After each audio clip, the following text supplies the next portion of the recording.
Outro olhar. A apresentação, Kleber Benvenu.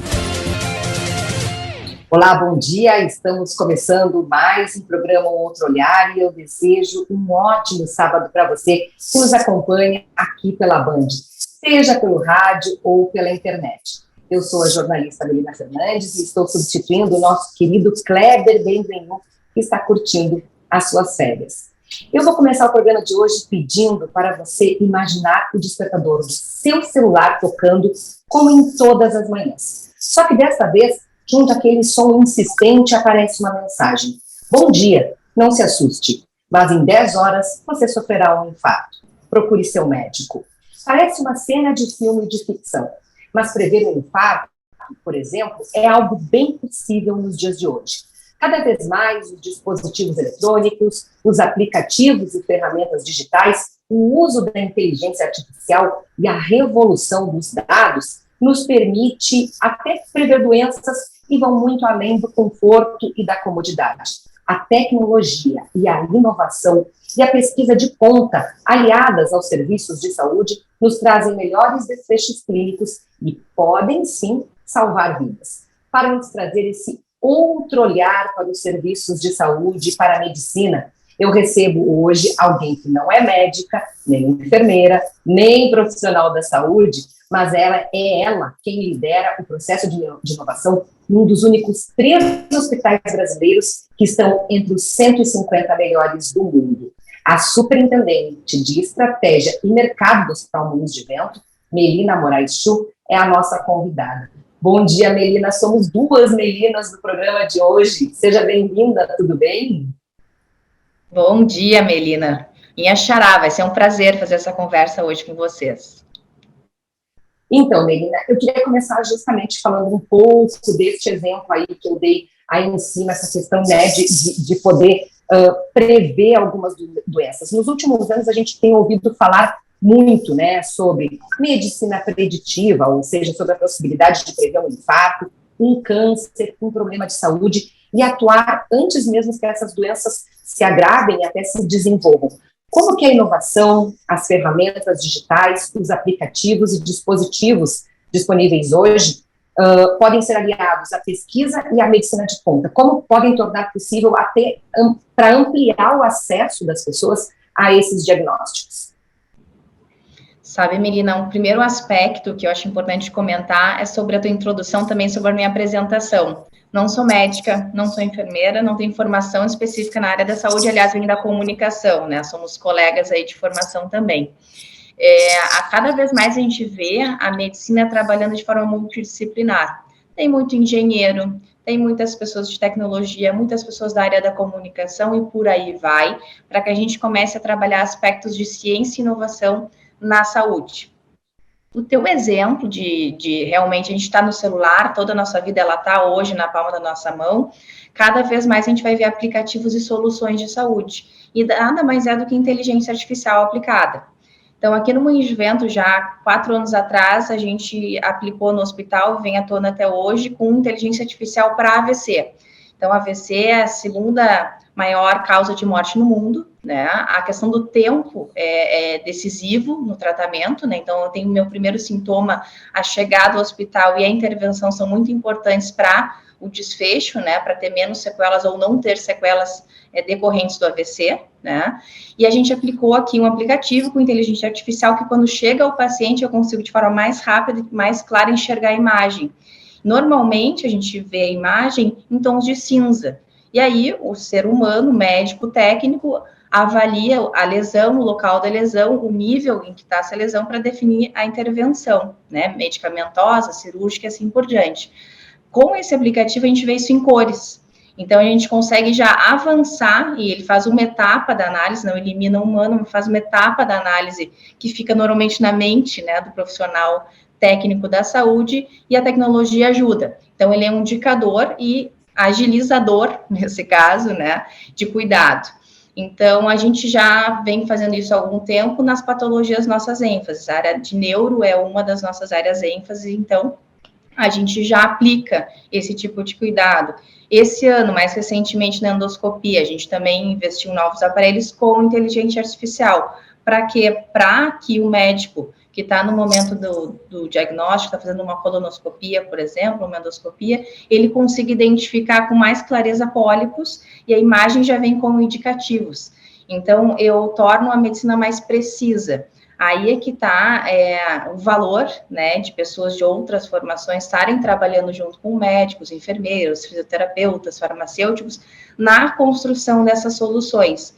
Então, a tecnologia ela vai nos facilitar em termos de tempo, vai nos facilitar em termos de precisão e vai nos facilitar como pessoas físicas, né, que somos, né, nas nossas vidas, a nos direcionar para o cuidado.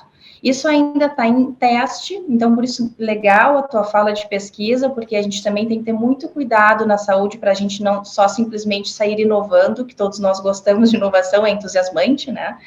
Brilho os olhos, inteligência artificial, o que tem de novo, ganhou robô. A gente se entusiasma como seres humanos com isso, né? Porque vai nos trazer um cuidado melhor, mais eficaz. Mas, por outro lado, a gente tem que ter muito cuidado, porque isso é uma vida, né? Um desfecho de uma pessoa, de um familiar nosso, eventualmente, né? Então, quando a gente brinca que quando é o nosso familiar, eu também não quero testar. Então, a gente tem muita responsabilidade nesse sentido de ir com etapas de pesquisa, daí com P&D técnico mesmo, para quando a gente conseguir aplicar questões mais de inovação disruptiva, ser com base científica, né? Então, a gente anda com essas duas estradas juntas aqui no hospital. Esperamos, na sequência, poder ter essa conexão aí da emergência do nosso dia a dia, porque os nossos dados estão sendo capturados, né? Cada vez mais a gente percebe esses gadgets aqui, um relógio, é o celular, alguns já exercitando questões com óculos, a gente vê exemplos em outras indústrias, saindo, por exemplo, para segurança. Então, assim, vai ter cada dia coisas mais novas e de forma muito rápida. A intenção sempre vai ser apoiar os especialistas e dar recursos para nós, como pessoas físicas, de entender. Muitas vezes a gente tem dúvida, né? Eu devo procurar o serviço médico, eu não devo.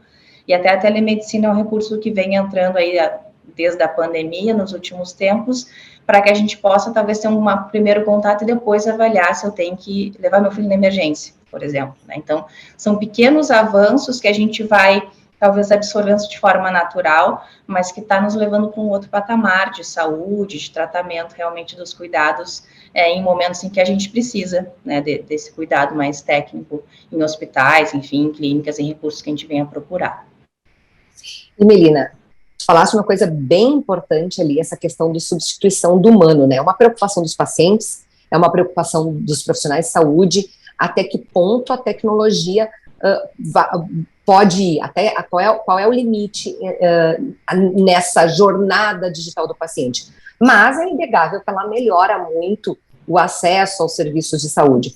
O Hospital Moinhos de Vento, ele é um dos únicos, se não for o único no Brasil, a ter um centro de inovação, né? O Atrium, dentro da instituição.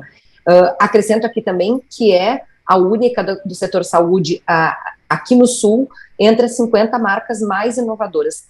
Eu queria que tu nos contasse um pouquinho sobre esse processo de inovação e como que este processo de inovação está qualificando os processos e rotinas dentro do hospital, até com mais segurança, né? Porque a gente fala aí até em LGPD hoje, dados, mas como que ele qualifica e qualifica até mesmo o trabalho dos profissionais de saúde, dá mais segurança para esses profissionais? Então, como é que nós enxergamos transformação digital aqui no Hospital Moinhos de Vento? Sempre tem que andar com a questão da segurança da informação. Então, quando a gente versa sobre projetos estratégicos da instituição, a gente tem projetos de segurança em termos de infraestrutura, de governança de dados, de LGPD, e tem um arcabouço bem denso, né, dentro da nossa área de tecnologia, vinculado com o superintendente administrativo, que é o Evandro, nessa temática. E, em paralelo, a gente anda com os processos realmente que a gente chama de disrupção. Então, o Atrium é um dos projetos estratégicos, resultado do ciclo nosso de trabalho anterior, né? Ele foi lançado agora há 1 ano e quase meio. Ele é resultado não só de uma ideia de abrir as portas, mas eu acho que o Moinhos de Vento já tinha as portas abertas, mas o Atrium foi importante para chancelar isso. Então, o Atrium é um espaço físico, né, que foi aberto.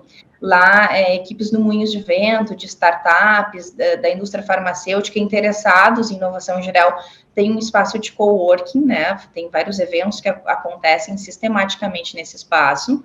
E nós definimos 3 grandes caminhos, sempre respeitando aquele nosso braço de LGPD, de infraestrutura, segurança da informação.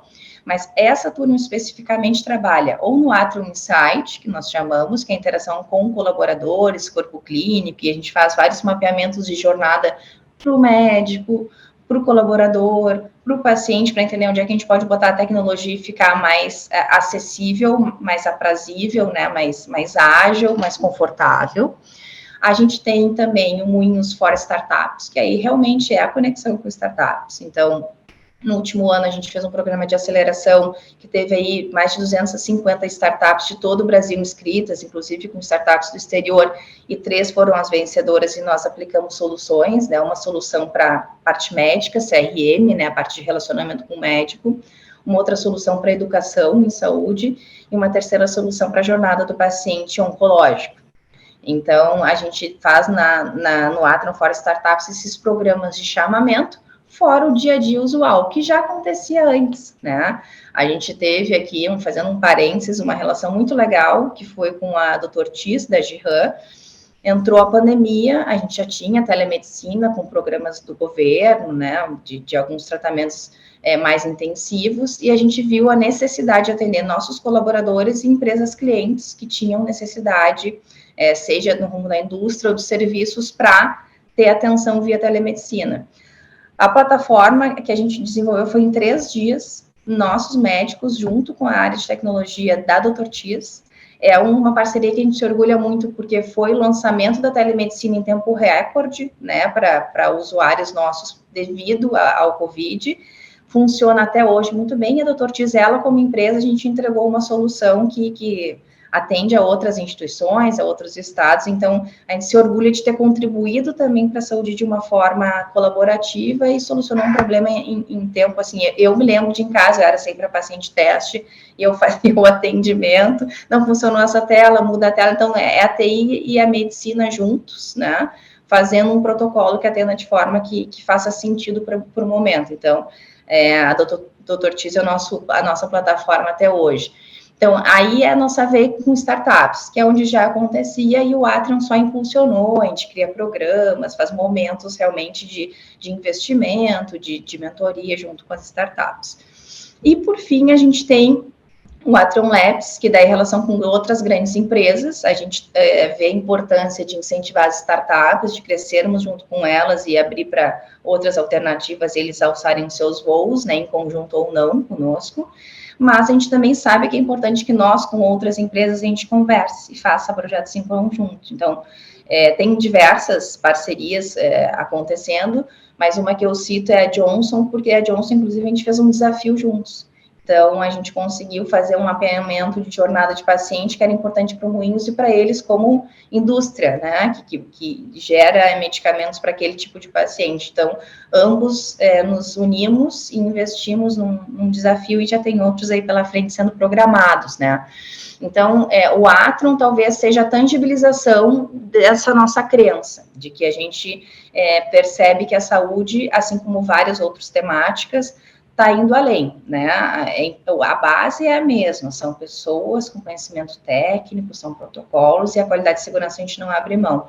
Mas para a gente dar conta das diversas possibilidades e conectar tudo que existe de conhecimento no mundo em prol do melhor cuidado de quem está com a gente naquele momento, é importante a gente diversificar as formas de abordagem. Então, o Atrium é uma das formas que a gente encontrou, e a gente está super feliz, assim, com essa entrega, porque é uma entrega que abriu portas de várias conexões de uma forma mais ágil, né? A gente tinha já esse caminho por ser uma referência em saúde, enfim, ser reconhecido, por isso acabava sendo buscado para desenvolver. Mas que bom que a gente está tendo outras pessoas de diversas áreas que nos procuram, e sistematicamente eu recebo, pessoas dentro do Atrium recebem, a gente vai se fazendo uma roda, assim, para todo mundo conversar o máximo possível, e até deixo aqui o convite para quem tiver interesse aí no próximo dia 23, a gente vai ter um encontro aberto desses que a gente faz de Atrium Meetings, né? Então, vem startups, conversam, quem tiver interesse, a gente fica super satisfeito de tê-los conosco aqui para bater papo sobre saúde, tecnologia e ciência aí. 23 de agosto, Mel. 23 de agosto, finalzinho da tarde, um happy hour. Olha, Agora. botar na agenda. E, Melina, a gente falou muito nessas últimas semanas sobre 5G e como a gente traz aqui um outro olhar, vamos trazer um outro olhar, então, também para o 5G. Me conta um pouco sobre como essa tecnologia pode impactar nos serviços de saúde do hospital. Sabe que desde que saiu a notícia, né, que já temos 5G, enfim, muitas pessoas estão nos procurando, né, interessadas, né, em entender como é que isso pode impactar. A nossa forma de ver é a seguinte, a evolução que a gente quer na saúde é basicamente por dois aspectos. A gente quer conectar e reduzir tempo, né? Conectar o quê? Pessoas, conhecimentos, e tempo por quê? Porque muitas vezes é vital, como é o caso do AVC, como é o caso de uma insuficiência cardíaca, né? Então, se eu conectar conhecimentos e apresentar isso de uma forma mais rápida, a tese é que, na maioria dos casos, eu vou ser mais eficaz e a gente vai contribuir mais para o bem da população. Então, quando a gente olha para o 5G, a gente fica muito entusiasmado para evoluir em alguns projetos que a gente já tinha em andamento. Por exemplo, já que eu venho falando telemedicina, eu vou começar por esse, a telemedicina. A gente já vinha fazendo projetos de telemedicina em terapia intensiva, que é em UTI. Então, a nossa UTI aqui se conecta com UTIs de vários locais do Brasil, e aí eu consigo que os super especialistas que estão aqui numa capital falem com o interior. E no interior a gente faz rounds diários. E com isso a gente reduzia um projeto do Dr. Felipe Cabral, a mortalidade, taxas de resolutividade de forma bastante importante. Então a gente percebe que eu consegui conectar um profissional de uma região com outra. Mas muitas vezes a banda, o que eu tenho lá na ponta e o que eu tenho aqui viabiliza projetos desse tipo. Então coisas que parecem simples, nós aqui numa videoconferência, funciona bem, porque estamos em regiões e locais que nos permitem. Mas como é que a gente consegue avançar, né, e reduzir essa latência de tempo e que as coisas realmente sejam responsivas no tempo certo. Então, com aquela experiência que a gente vem tendo já há mais de 5 anos, com a aplicação agora da telemedicina pós-Covid em mais larga escala para mais pessoas e mais empresas, no 5G a gente percebe que a gente vai conseguir conectar outras coisas também. Informações de aparelhos, que é o que está no nosso roadmap, então botar outros sistemas junto, que ficava muito pesado e não funcionava na prática. Então, na telemedicina, a gente já está vendo 5G como um caminho bastante importante para evoluir no cuidado e ela ser mais eficaz em mais momentos, né? Poder utilizar dela em mais momentos. Um outro exemplo também, que é um caminho da medicina aí que não tem volta, é as cirurgias minimamente invasivas. Então, começa a ter robôs, né? A gente vê vários hospitais, Moinhos é um deles. A gente tem aqui 2 plataformas rodando ao mesmo tempo, né? Que no sul do país nós somos o único, e a gente aplica isso aqui dentro do hospital. Então, o médico, ele tem, assim, a melhoria, vamos dizer assim, de reduzir pequenos movimentos que a gente não, na mão, né, do cirurgião, a gente acaba não tendo essa precisão. A gente ganha umas pinças a mais, como se a nossa mão se estendesse um pouco mais, eu consigo ter mais precisão. E o 5G nos permite fazer isso a longas distâncias. Então, o nosso médico cirurgião aqui, Dr. André Berger, ele tem a clínica nos Estados Unidos e a gente tem a filiação com a Johns Hopkins. Então, um dos projetos que a gente estava esperando a entrada 5G para viabilizar são essas cirurgias robóticas a longa distância. É alta tecnologia nas duas pontas, e a gente pode viabilizar um cirurgião com essa especialização, porque não é só a máquina, bem pelo contrário, a formação técnica, né, do médico e aprofundamento de habilidades dele, né, no controle desse robô, e a gente consegue daqui para frente que talvez ele num canto do país ele consiga fazer isso também à distância, que sem esse recurso aí, essa segurança de rede, a gente não colocava isso em execução, por questão de cuidado e de risco com o paciente, né? Então, essa vertente de 5G, ela apoia em conexão e tempo. Então, acho que telemedicina é um dos nossos caminhos, cirurgia robótica é outros, e a gente não tem dúvida de que pequenas outras soluções vão acabar absorvendo isso, né? internet das coisas também é um terceiro caminho que a gente está botando energia para viabilizar agora, entrando essas bandas com mais potencial, né, com mais poder. Então, acho que o 5G apoia, sim, não só a saúde, mas na saúde dá um sentido, assim, de viabilidade para mais pessoas e entram mais recursos de alto potencial. É incrível, né? Pensar que eu posso ter um cirurgião do outro lado do mundo, ter o melhor especialista do mundo fazendo uma cirurgia à distância e o paciente aqui no Hospital Moinhos de Vento. Melina, e a gente vem falando aqui de inovação como se fosse algo novo dentro do hospital, mas na verdade o Moinhos de Vento sempre esteve na vanguarda, né? Não vai fazer um novo, diferente. A instituição tem uma tradição de procedimentos inéditos, transplantes, cirurgias robóticas, enfim.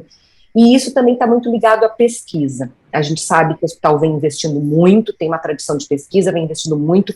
Me conta um pouco como é que está o Instituto de Pesquisa Moinhos, quantos protocolos nós temos hoje, quais os planos de ampliação e como que isso impacta na vida dos pacientes.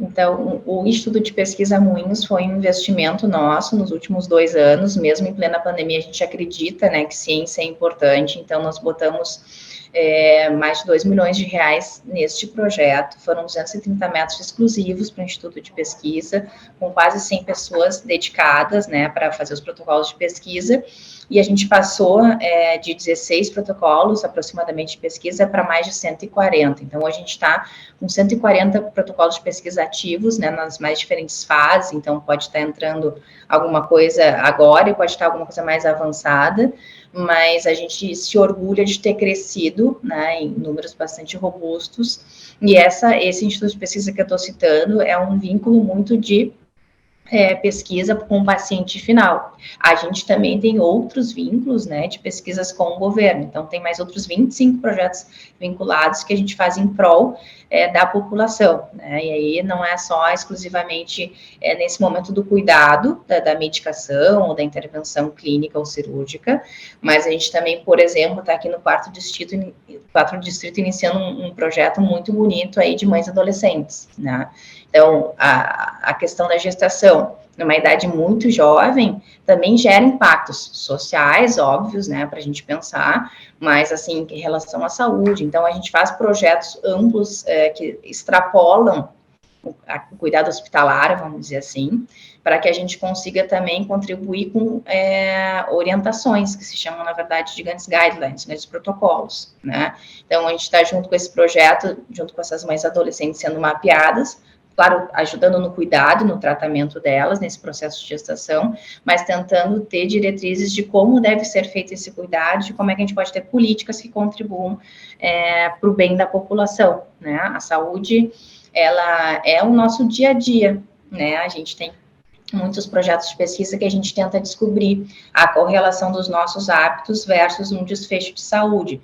Outro projeto que a gente também está em andamento é vinculado com o AVC, né? Então, a gente está ver drogas, mas a gente está tentando pegar uma população saudável, né, o mais saudável, que tem alguma diferenciação ali de arritmia, de pressão, e essa diferenciação nos leva a pensar que eu posso, talvez, desenvolver alguma doença maior na sequência, e a gente tenta associar isso a hábitos de vida. Esses hábitos de vida realmente vão me levar a ter, por exemplo, um AVC ou não? Então, é importantíssimo, assim, que a gente tenha pesquisas em andamento, que pode, no primeiro momento, parecer que é para o longo prazo, mas são essas orientações que mudam depois o nosso jeito de ser, que saem as publicações, saem numa Nature, em JAMA, e a gente consegue decupar isso e falar para a população. Então, a pesquisa, ela é a base, né, na nossa interpretação da assistência, do cuidado que é prestado e do que eu decido fazer para a inovação, né, para que eu tenha um entendimento mais completo, né, do todo, né. Na visão aqui da instituição, a gente entende que saúde é um pilar, que é pessoas, então tem conhecimento técnico dos envolvidos, tem a população, tem os profissionais de apoio, a gente tem a parte da ciência, que regula a atuação dessas pessoas, e a gente tem a inovação tentando fazer a famosa disrupção, que foi um termo da moda, mas eu ainda acho que ele é o mais preciso, no sentido de tentar dar outras formas de fazer isso acontecer. Porque o hábito de vida saudável é uma questão que muitas vezes a gente sabe, mas a gente não adere, né? Então, a tecnologia também vai ajudar no intra-hospitalar, nos cuidados mais de alta complexidade, que é a nossa atuação principal, mas a gente também já percebe ele bem importante na questão mais de wellness, né, de bem-estar e de cuidados, de rotina, que não há dúvida que vai acabar levando a um desfecho, ao outro, dentro de um cuidado hospitalar. Então, a gente também está preocupado com o todo da saúde, com toda a jornada, seja aqui prévio, seja posterior. Então, essa é a nossa visão, e por isso também a ciência, ela entrou aí como um dos nossos investimentos nos últimos tempos. Melina, eu tinha mais umas perguntas aqui, nosso tempo está chegando no final, mas a gente tem 30 segundos, que eu acho que é muito importante a gente falar sobre, nesse ano, o hospital ganhou, o Instituto, uma pesquisa desenvolvida no Instituto de Pesquisa Moinhos, trouxe um prêmio considerado Oscar da Oncologia pela primeira vez para o Brasil, um reconhecimento desse trabalho. Então, eu queria rapidamente falar sobre essa questão da atração e do trabalho para reter os talentos e incentivar esse processo de inovação e de pesquisa no hospital. Então, em 30 segundos, essa é uma premiação que o Dr. Pedro Isaacson Velho recebeu recentemente, há um mês atrás. É uma premiação que existe há mais de 40 anos, foi a primeira vez que um brasileiro, dentro do hospital brasileiro, submeteu e conseguiu essa premiação. Então, para nós é de muito orgulho, né, ter esse reconhecimento, e tem investimento, né, de verba para que a gente desenvolva agora a pesquisa do Dr. Pedro, inclusive junto com a Johns Hopkins, que a gente faz essa parceria. A ideia é que a gente consiga verificar se níveis mais altos de testosterona junto com a medicação melhoram o desfecho num câncer de próstata, né? Então, eu consigo ter um bem-estar do paciente pós-tratamento melhor se eu fizer esse tipo de intervenção. Então, são avanços que a gente vai conseguindo em subespecialidades, né, que é a oncologia dentro do genito urinário, que eu vou conseguir, eventualmente, eu tendo um processo de câncer, um homem, eu consigo fazer a intervenção, ter um desfecho melhor, né, que ele volte para a vida normal dele mais rápido e com mais completude, né? Então, é isso que a gente está buscando em vários estudos. A gente tem oncologia, tem cardiologia, neurologia, paciente intensivo e por aí vai. A gente tenta pegar as principais impactos em termos de população, né, em termos epidemiológicos, e investe nessa dobradinha aí, né, de ciência e inovação, e os talentos é a base de tudo isso. Os talentos a gente não conseguiria fazer nada disso sem as pessoas, né, os cientistas trazendo as reflexões, os profissionais da saúde também na parte clínica de atuação, também levando isso adiante com afinco, e as turmas das disciplinas adjacentes aí, seja da engenharia, da tecnologia, da comunicação, da administração, também questionando se essa é a melhor forma e nos trazendo um contraponto para quem é da indústria da saúde, né? Então, esse acho que é um bom fechamento. Obrigada pela lembrança, Melina, é uma coisa que a gente está muito feliz e acho que é orgulho para todos, assim, para o Brasil como um todo, né? Eu também te agradeço, Melina, por reservar esse teu tempinho nessa manhã de sábado para ficar com a gente aqui no Outro Olhar, e agradeço a participação de você que nos acompanha pelo rádio ou pela internet. Até o próximo sábado.